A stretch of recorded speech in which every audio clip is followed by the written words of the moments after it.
All this is Anjali और इस video में हम डिस्कस करेंगे कि स्टैक्स क्या होता है as part of data structures.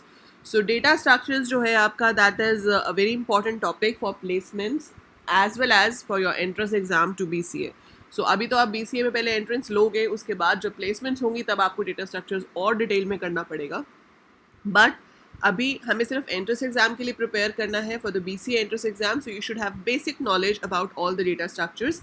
Like last video में हमने किया था कि एरेज क्या होते हैं और उस पर क्या क्या ऑपरेशंस परफॉर्म हो सकते हैं। सिमिलर वे आज की वीडियो में हम डिस्कस करेंगे कि स्टैक क्या होता है और आप स्टैक पे क्या ऑपरेशंस परफॉर्म कर सकते हो।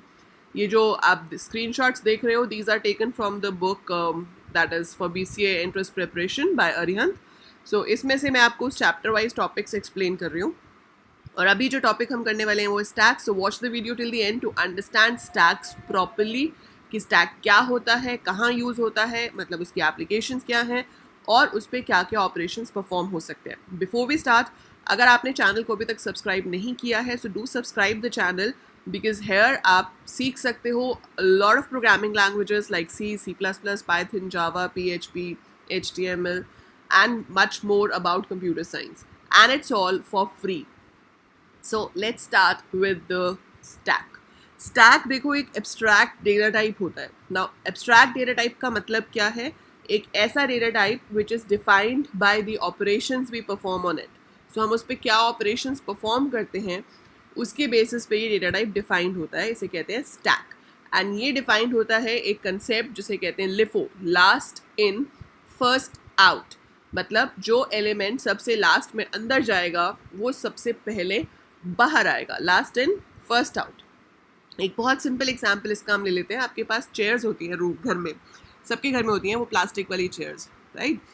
आप उसे गैलरी में रखते हो या बरांडे में रखते हो, जहाँ पे भी रखते हो। Now what you have to do is, अगर आपको वो चेयर्स को एक जगह पे इकट्ठा करना है तो हम क्या करते हैं, एक चेयर के ऊपर एक और चेयर रखते हैं, फिर उसके ऊपर एक और चेयर रखते हैं। तो जब मुझे एक नई चेयर रखनी है तो मैं उसे कहाँ पे रखूँगी, सबसे ऊपर। Same way if you have to take out one chair, आपको वहाँ से एक चेयर उठानी है तो आप सबसे ऊपर वाली चेयर उठाओगे, तो वो क्या हो गया, स्टैक ऑफ चेयर्स। तो सबसे ऊपर ही इंसर्ट होता है, सबसे ऊपर से ही डिलीट होता है, दैट इज स्टैक, राइट। अब बुक्स हैं आपके पास, आपकी 12th की बुक्स हैं मान लो, और आप उन्हें रख रहे हो, और 12th में हम सबके पास मोटी मोटी बुक्स होती हैं। आप एक बुक के ऊपर दूसरी, दूसरी के ऊपर तीसरी रखते जा रहे हो, तो अगर आपने एक जगह पर सारी बुक्स का स्टैक बनाया हुआ है तो आप जो बुक होगी वो कहाँ रखोगे, टॉप पे। एंड यूजुअली आप पहले जो बुक उठाओगे वो भी टॉप से उठाओगे, अगर मैं बीच में से खींचूंगी तो ऊपर की बुक्स गिर जाएंगी। So we have restricted operations की इंसर्शन भी टॉप पे करनी है, डिलीशन भी टॉप से करनी है। सो ये सिर्फ एग्जांपल मैं आपको दे रही हूँ टू अंडरस्टैंड कि स्टैक वर्ड का क्या मतलब है। अब वो स्टैक वर्ड कंप्यूटर्स में कहाँ यूज़ होता है, क्या एप्लीकेशंस हैं, वो हम डिस्कस करेंगे अभी। सो स्टैक अब कंप्यूटर्स में कहाँ यूज़ होता है, आपने जब भी माइक्रोसॉफ्ट वर्ड में काम करते हो या इवन आप कोई गेम भी खेलते हो, कुछ गेम्स में अंडू की ऑप्शन होती है, ठीक है। आपने अंडू ऑप्शंस कभी यूज़ करी होगी। अंडू ऑप्शन में क्या होता है, जो काम मैंने लास्ट किया होता है वो कैंसिल हो जाता है। सो जो भी काम आखिर में किया गया होता है दैट टास्क गेट्स कैंसल्ड, ठीक है। सो वो किसकी एप्लीकेशन है, स्टैक की एप्लीकेशन।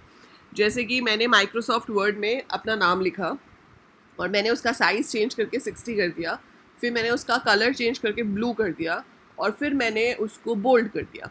अब अगर मैं अंडू करूँगी तो सबसे पहले बोल्ड इफेक्ट हटेगा, फिर से अंडू करूँगी तो ब्लू कलर हटेगा, और अगर फिर अंडू किया तो साइज़ हटेगा। सो जो काम आपने सबसे लास्ट में किया है वो सबसे पहले रिमूव होता है, that is stack. So application of stack में एक तो आपका क्या आ गया, this undo and redo option. दूसरी एप्लीकेशन होती है फंक्शन कॉल्स में। जब आप प्रोग्रामिंग सीखते हो तो उसमें क्या होता है, पूरा का पूरा प्रोग्राम छोटे छोटे मॉड्यूल्स में डिवाइडेड होता है जिन्हें फंक्शंस कहते हैं। एक फंक्शन दूसरे को काम देता है, दूसरा तीसरे को काम देता है। तो सबसे पहले ख़त्म कौन सा होता है, जो सबसे आखिर में शुरू हुआ है। सो थर्ड वाला पहले ख़त्म होगा, फिर सेकेंड, फिर first. That is also an application of stack. अब जब हम स्टैक में इंसर्ट करते हैं टॉप पे, उस ऑपरेशन को टेक्निकली कहते हैं पुश। और जब आप स्टैक में से किसी चीज़ को डिलीट करते हो, रिमूव करते हो, तो उस ऑपरेशन को कहते हैं pop.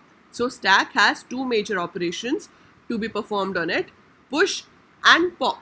So push means inserting an element at the top of the stack. Pop means deleting an element from the top of the stack. Stack को implement दो तरीके से किया जा सकता है. Stack can be implemented using an array it can be implemented using pointers as well. अगर हम उसको एरे से इम्प्लीमेंट करते हैं तो उसे कहते हैं स्टैटिक इम्प्लीमेंटेशन, और अगर पॉइंटर से करते हैं तो डायनामिक इम्प्लीमेंटेशन. इसका मतलब क्या है? स्टैटिक इम्प्लीमेंटेशन का मतलब है कि अगर मैंने पहले जब स्टैक बनाया तो मैंने बता दिया कि इसमें 10 एलिमेंट स्टोर हो सकते हैं.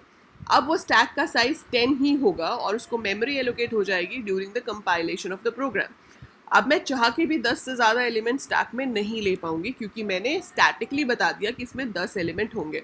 अगर हम 10 से ज़्यादा इंसर्ट करने की कोशिश करेंगे तो एरर आ जाएगा, that is overflow in the stack, कि और जगह नहीं है और एलिमेंट इंसर्ट नहीं हो सकता. ऐसे अगर स्टैक खाली होता है और हम कुछ डिलीट करने की कोशिश करते हैं तो अंडरफ्लो एरर आता है. ठीक है.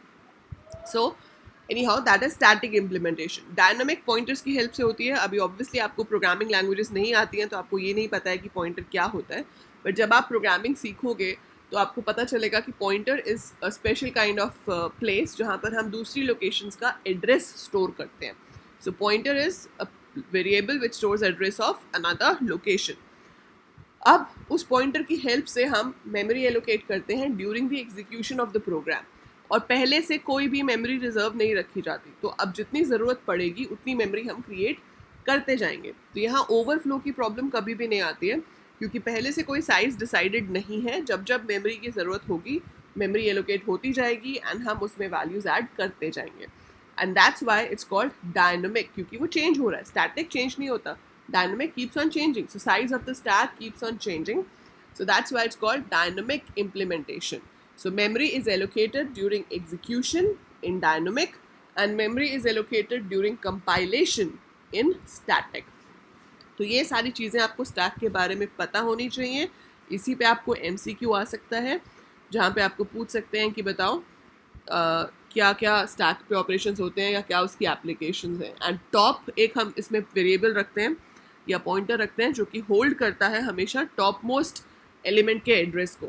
So top is very important in stack because top tells you कि आपका टॉप मोस्ट एलिमेंट स्टैक में कहाँ है. So just go through this, prepare this is enough for the entrance exam. But आगे जाके आप स्टैक में बहुत कुछ करते हो जब आप डेटा स्ट्रक्चर को एज अ सब्जेक्ट पढ़ते हो. तो So I have videos for C programming on my channel. I have videos for data structures on my channel. तो अभी आपके पास बहुत टाइम है एंड यू आर फर्म कि आपको पक्का है आपने BCA करनी है तो आप अपने टाइम को यूटिलाइज़ करो, जाओ और C वाली प्लेलिस्ट की वीडियोस देखो ताकि आपको C आ जाए अच्छे से.